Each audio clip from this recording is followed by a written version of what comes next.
security environment, I would try to briefly comment, and these are all my generic comments. I don't claim to be an expert. I never wanted to be one. If I see and try to peek into the history of mankind of more or less of 5,000 years, documented one. The non-documented, of course, is still an unknown area. I see an evolvement of the human society in different shapes.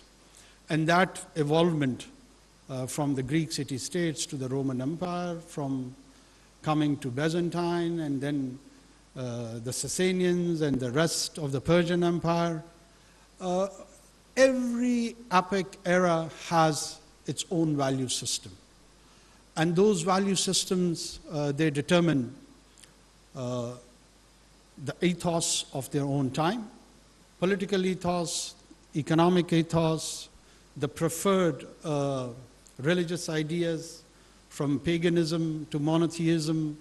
All these journeys, they fascinate me as an individual, and they have left a deep implication in the evolvement of the human society as a whole. How does the monotheist idea generate from the Middle East, and how did it become part of the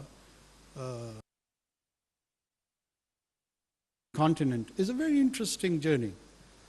And how did the pagan Europe, from the settlements of the Vikings and others,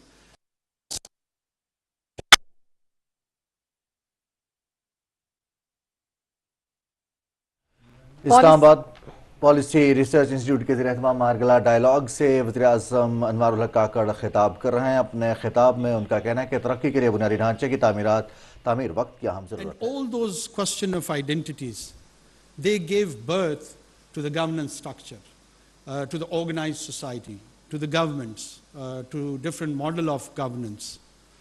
And coming back to our region, we probably had, when I say region, I mean larger Asian family. We did also respond, and we did design some of our own experiments, from the Abbasis to Umayyads rules to Ottomans and Seljuks.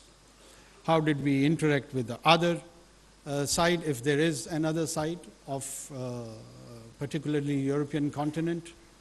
And when this journey more or less concluded post-14th century, the new Enlightenment and Renaissance deeply impacted and had implications for one another. And there how we sort of settled and which provided the foundation of this modern world or current civilization, which is primarily led by the advancement of the Western materialist world, and no denying the fact that they have done some marvelous achievements on the account of material progress. But at the same time, all these progresses have generated multiple or many conflicts around the world, around the globe, which in my opinion primarily is related to its question of identity, but that identity is in a subtle way shaped up and translated more in economic and political terms and the governance structure. And that masquerading and designing of a new governance arrangement has given birth to new challenges. And those challenges are enunciated into the agreed narrative of the global communication framework. You hear about non-state actors, state actors, as if they are all gospel truth and have divine sanctions behind such narrative. But they are the settled communicating tools for the current day and time. When we reach post-Second World War, when the decolonization almost finalized, other than few more years post-Second World War, early 60s was almost done with the decolonization. A new interaction and engagement between these nation states, which had its roots in their respective empires, and those empires converged and morphed into these nation states. They gave shape recently to the Cold War, and then post-1990 on the collapse of Soviet Union and the socialist system. It was cleverly linked with the triumph of democracy and the triumph of capitalism, and an era of unilateralism led by United States along with the rest of the Western Hemisphere, who's run almost 2 decades. By the advent of millennium, I think so the realization of more of multilateralism grew, and that multilateralism and people started talking about, as we saw a new resurgent Russia, the rise of China, coming of India as a major economic power, forums later on like BRICS. So they all generated this new conversation and referral points about the multilateralism. Where do we fit in? Where do we fit in all of this saga? I think so we are a mid-sized country which has its own challenges deep-rooted in our history, in our own question of identity. Pakistan was craved out from a larger South Asian family on the basis of its identity as a faith-based group. A large time they craved out a new country for themselves. There were themes where people were for the creation of Pakistan amongst the Muslim, and there were people who were not that much for the creation of Pakistan amongst the Muslims. The people associated with the Congress or Ulama Deoband and so on and so forth. But then you see the intellectual, I would call him an emblem for a light for the people of South Asia in the form of Iqbal, Dr. Iqbal, along with the practical leadership of Qaid-e-Azam Muhammad Ali Jinnah, who did advocate, and not just advocated, they made it realize and turned into a tangible reality, and we got this great country of Pakistan. Post-creation, 70 years, we have some internal challenges which has cracked our national unity. Prior to 1970, we saw the bifurcation of this country into two major components, and later on the western part, which is today's Pakistan, did rise again to the occasion and has transformed itself into a viable economy, a viable state which has its own defense capabilities, not just capable security apparatus, but it transformed itself where the external aggression has almost gone to minimum due to our own strategic weapons and rest of the achievements which we did in the coming years. Pakistan's economic progress is one of an area which is still, I think so, needs more attention, and it needs where it could be realized according to its potential. A country of 250 million people almost, with a huge population under 30, almost 65%. That energy needs to be channelized, that energy needs to be tapped and translated economically, which I still feel is underinvested. We have underinvested in our human resource, we have underinvested in our skill development and other areas. But when I'm saying underinvested, it does not mean that it is utmost poor. It still has done a wave of industrialization. It still has a huge population who can speak English language, which provides a supply chain to the global service market.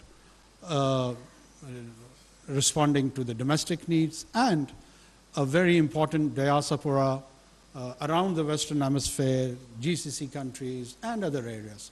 So there is a sizable section of the population which is economically contributing and making this state viable. It is not that bad a story. When I'm saying underinvested, by that I mean that we can do more.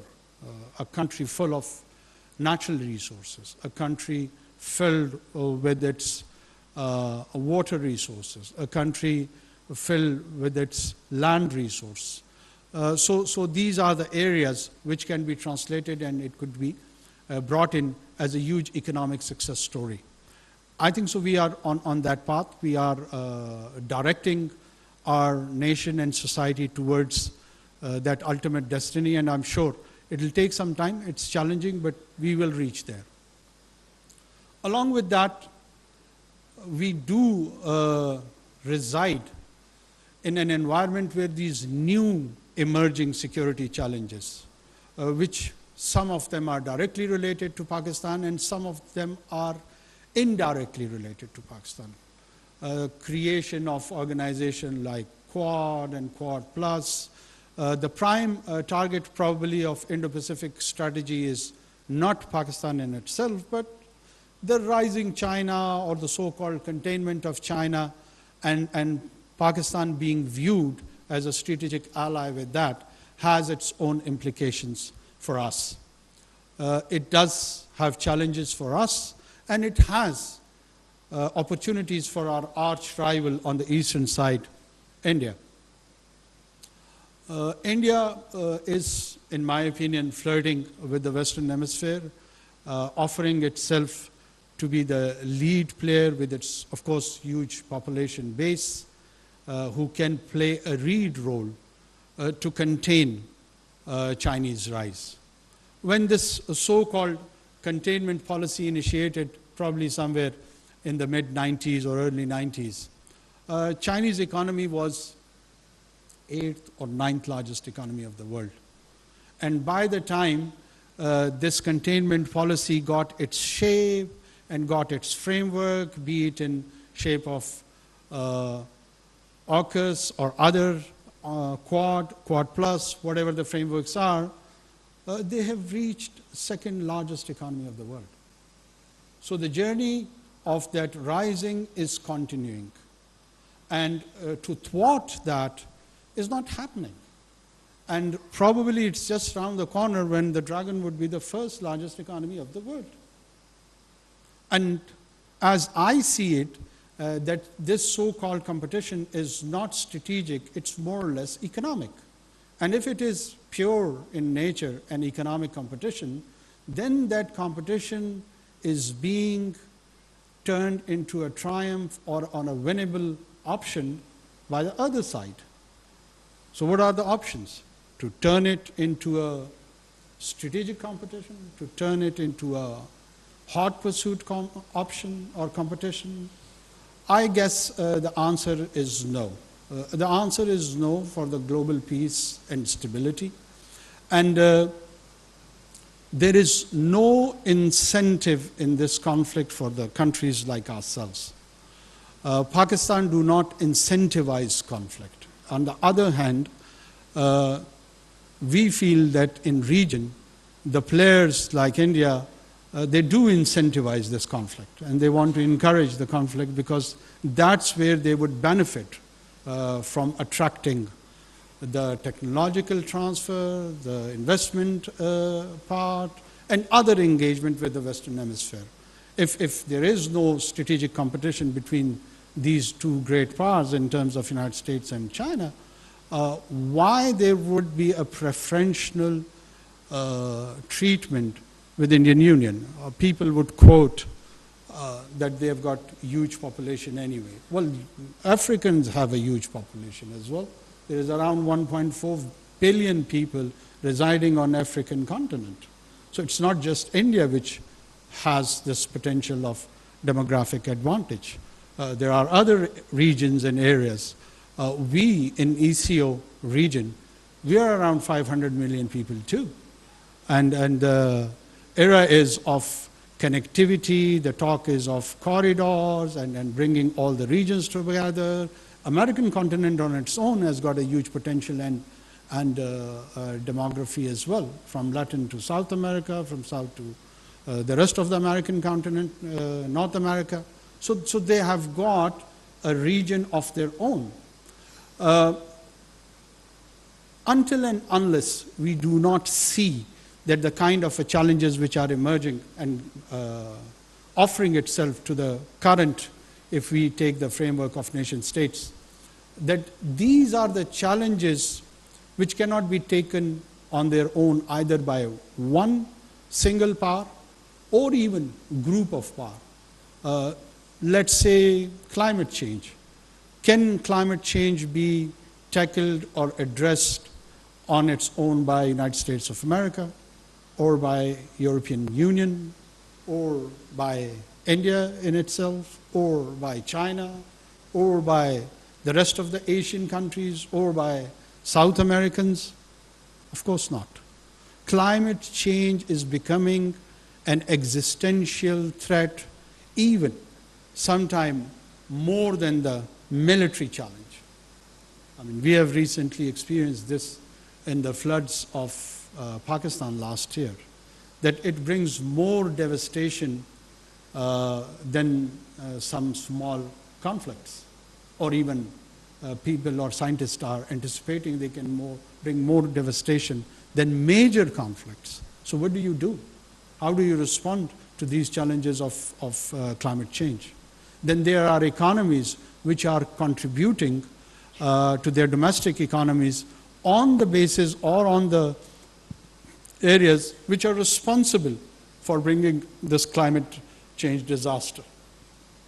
How do you morph those economies where the mitigation can be addressed, and at the same time this transformation of those economies is morphed into green economies?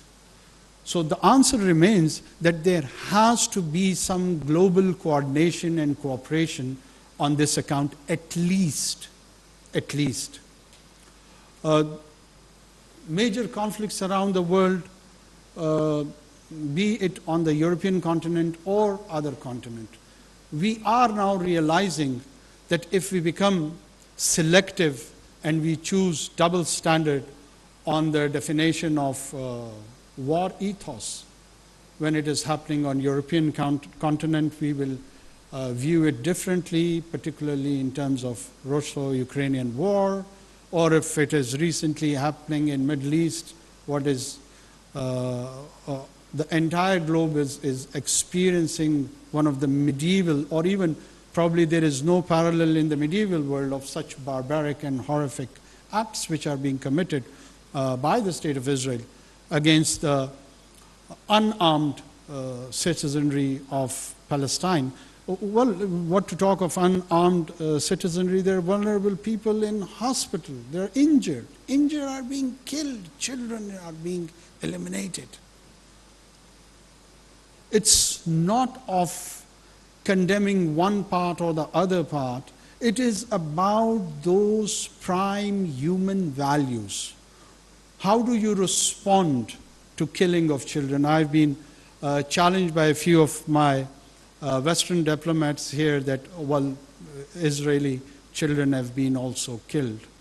Well, I wonder to that query that, fine, I accept this, that the killing of any children is condemnable, be it of any faith or origin. So how many Palestinian children have to be killed to appease and address that Israeli anger? 1, 5, 10, 500, 1,000, 4,700? Can they give us a number so we can satisfy those parents that, wait, some 10,000 children needed to be killed so that Israeli anger is addressed? This is unacceptable, utterly unacceptable. And the kind of narrative which is being trying to be generated is even more surreal and bizarre. So who would be defining those value system? in terms of geographical context, if the conflict is on the European continent, the entire war definition, the international law perspective would be altogether different.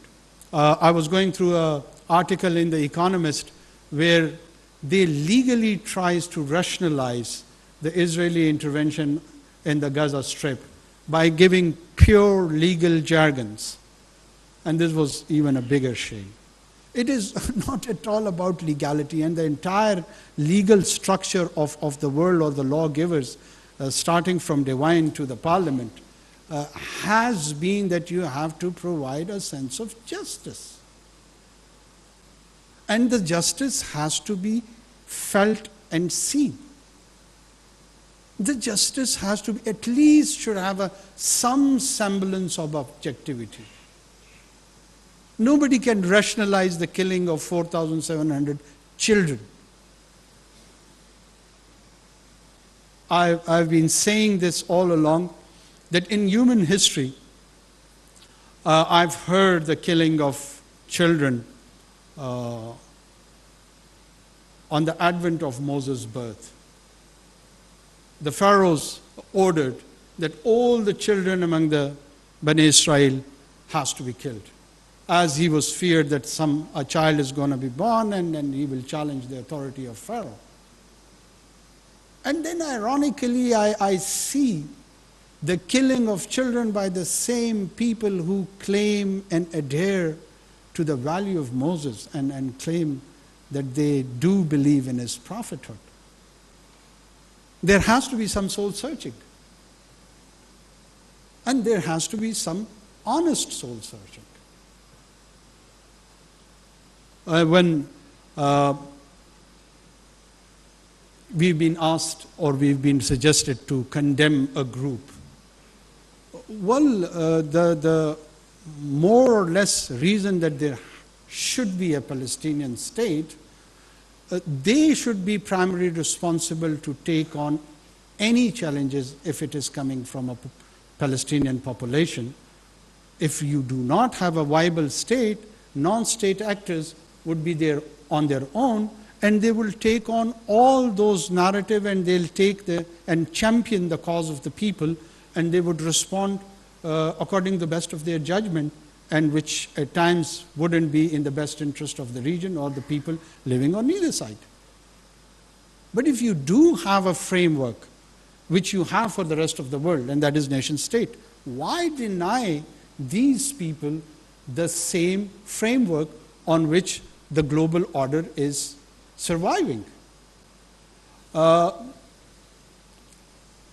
Coming back to our own region, we do have a lot of opportunity to have connectivity from the Central Asia to West Asia to the Caucasus, and from here even there are opportunities to rest of the South Asia. But one of the prime area which is of main impediment is the issue of Kashmir. Kashmir is an area which deserves, which needs, which requires some serious attention. And that attention has to be, again, according to the people of Kashmir, not according to Pakistan or according to India.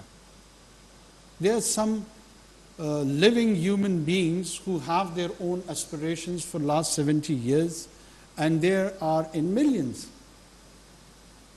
And the Forum of United Nations has promised them through its resolutions that they would look into their aspirations, political aspirations, and would seek and ask them that what is their political destiny and future, and that would depend on a plebiscite in which they would be asked, rather than Pakistan imposing a solution or India imposing a solution. And how on earth all these democratic powers, someone big, someone mid-sized, someone small, but all claiming to be Democrat, deny this basic democratic exercise to the Kashmiri people? I mean, I'm astonished. How could we do that? Well, you can postpone this. You can postpone this, I would even refer it to the Middle East and Kashmir both, to a year, 2 decade, 4, 5, 10, 20, 3 centuries, 5 centuries, but it has to be addressed. The nations, they have patience. The nations with a sense of history, they can outlive any sort of colonization. And they know how to survive and outlive those colonization. It has been taught to all of us in the lessons of history. Otherwise, with distinct identity, these nations, these groups wouldn't have survived for generations. There are multiple examples where people have been colonized for even centuries. But eventually that colonization does receive its own part of challenge. And that challenge does get some sort of conclusion. We, on the other side, on the western border, I hope that the governance challenges in Afghanistan, the recent transformation, get settled, because it is pivotal for us as far as our connectivity with the Central Asia is concerned. And this is a wholesome region. And this region has historical connectivity socially, culturally, with one another. I was on a recent visit to Uzbekistan, and I discovered there are around 3,000 plus words of Uzbek language in Urdu. I do not see that kind of amalgamation with Sanskrit or with other probably South Indian languages. But there are languages of Central Asia, be it Turkmen, Tajik, Uzbeki, and others, which has deep impact on our language, on our culture, on our poetry, on our storytelling, the way people dance, the way they celebrate their folk music, so on and so forth. You do see that identification and commonality with these people. And then there is a huge economic potential in terms of energy, in terms of human services interacting with each other, and offering itself as a manufacturing hub to the outside world, to the Eastern Europe, to the Western Europe, to the rest of Asia. Does Pakistan want that India should be excluded from all this story? Not at all. Not at all. We do see the opportunity and benefit of having trade and connectivity on the eastern side as well. But for that, in order to realize, Pakistan does feel that every individual and nation has to interact in a dignified way. You can't beg to have trade with someone. Begging is not an option, and we definitely will not. Trade and economic activity has to be done through mutual benefit. India is a large economy, it is with a huge population, but if it wants to transform itself into a growth rate between 8 to 10, it has to ensure that it receives unsustainable cheap supply of energy. Until and unless it is not there, I don't think so those lofty economic indicators can be attained. And this region, this corridor, is one way, one option of ensuring to supply that energy supply, unsustainable energy supply to them. We are quite ready, we are quite open to such ideas. But if the other side is going through a disease of hubris, and hubris is a kind of a disease which has been there all along with different individuals, corporate sectors, countries, and everywhere, anywhere, it has come with a single result. Yet to see an exception, and that result is failure. No might, doesn't matter how big you are in size, how mighty you are in militarily or economically, if you are experiencing hubris, the certain recipe is disaster. I'm not trying to be a history teacher over here, but anyone interested to examine this statement can go through the books of history and find it for themselves. So if the neighborhood is going through that, I do not see that it could be converted into an economic opportunity which would be mutually benefit for the whole of the region. We are quite happy that they are having a good trade relations with China, despite their border disputes, despite their differences over the outlook of the world. But they are still doing trade. Pakistan has not shied away from that. Yes, we will examine, we will look into it, that what sort of a trade is beneficial for us. It would not be free for all, it would be a conscious decision. It is our right to examine our own interests, it's their right to examine their own interest and have a framework, if it comes to that, of having good economic relations with one another. But for that, we do need to speak out about the conflicts which exist between us. Until and unless we do not address that, Pakistan feels that having normal relations with the current regime would be very challenging. I won't call it impossible, but it's very challenging. The politics of Hindutva is another challenge. People are very much interested in the radical views of Al-Qaeda and Daesh and other Islamic radical entities. But I am surprised that how do they choose to ignore the politics of Hindutva, which primarily is altogether different to the religion of Hinduism. We don't have any issue with the religion of Hinduism. Pakistan has its own minority of Hindus, more or less more than 20% in the province of Sindh, and a very promising and committed minority who contributes culturally, socially, economically to the province of Sindh and overall to Pakistan. Hindu amongst the Sikhs are one of the most beautiful, along with Christians, are a minority which cherishes its security, prosperity, and shares a common destiny with the rest of Pakistanis. If you go to the interior of Sindh, Seth is a word dedicated to identify Hindu commercial class. And they are socially well entrenched, they are politically well entrenched, they are economically well entrenched. So we don't have any issue with the religion of Hinduism. It's the idea of Hindutva which pronounces itself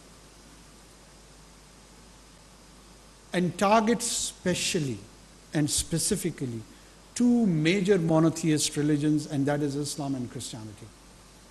And according to them, a few centuries back, some outsiders came and they converted the indigenous population to the following of Islam and Christianity, and they have to be reverted back if they have got any right to exist as a citizenry.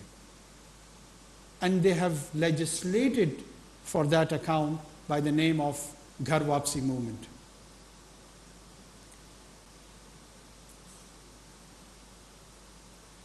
And at the same time, while they are targeting these minorities at home, the wings of the RSS on the Western Hemisphere, to me, they are just like sleeper cells.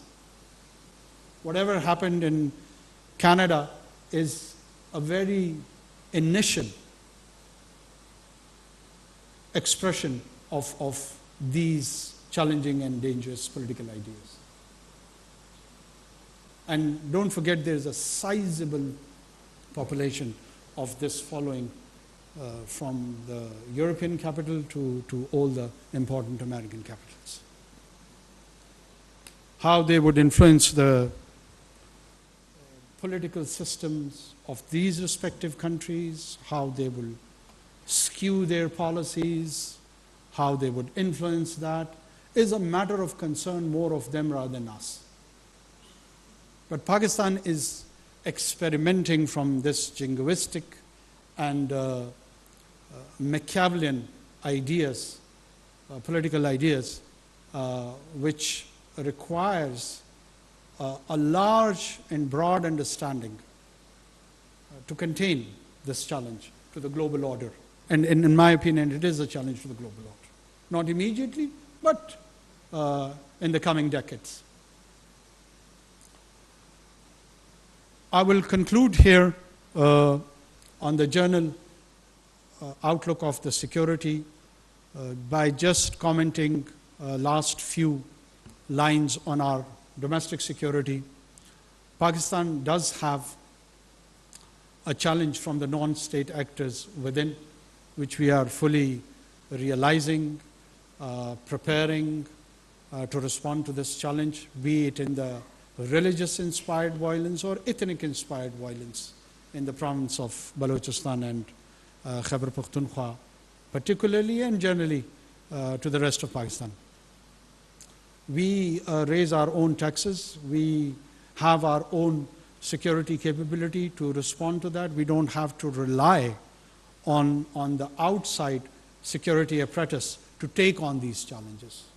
We don't need any tangible and practical support from the outside world.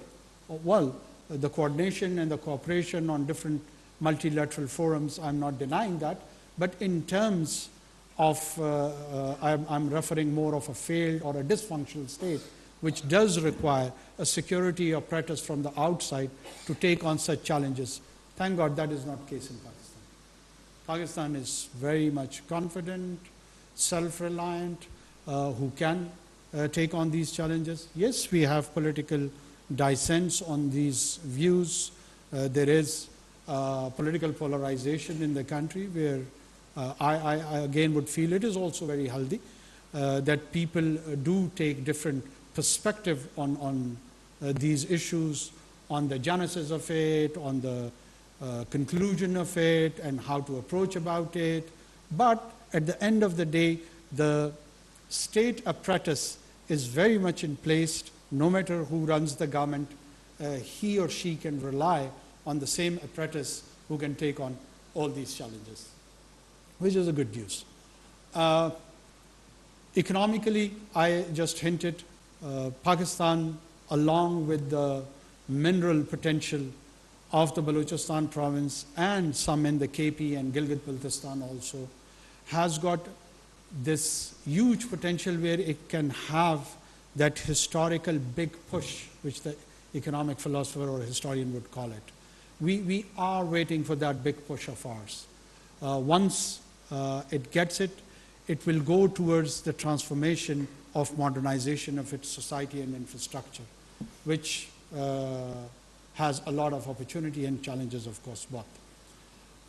I will conclude here and probably would allocate some time to Q&A and have more of interactive session from here on. Thank you. Thank you so much. Policy research institute के ज़ेर तमाम Margalla dialogue की तकरीब हुई है, जिसे वज़ीर-ए-आज़म अनवर हक काकड़ ने खिताब किया है। उन्होंने कहा कि तरक्की के लिए बुनियादी ढांचे की तामीर वक्त की अहम ज़रूरत है। जदीद दौर में पेश आने वाले चैलेंजेस से निमटना होगा। पॉलिसी मेकिंग से मुतालिक बहुत से चैलेंज का सामना है, हमें जिस पर काम करने की ज़रूरत है। अस्सलाम वालेकुम नाज़रीन, आप देख रहे हैं पाकिस्तान टेलीविजन न्यूज़। मैं हूँ रिजवान अली अहमद, हुमैरा राना और मैं हूँ हुमा मलिक। नाज़रीन, आपको बताएं, सदर डॉक्टर आरिफ अलवी ने कहा है कि जंगें मसाइल का हल नहीं, मोहब्बतों को परवान चढ़ाने के लिए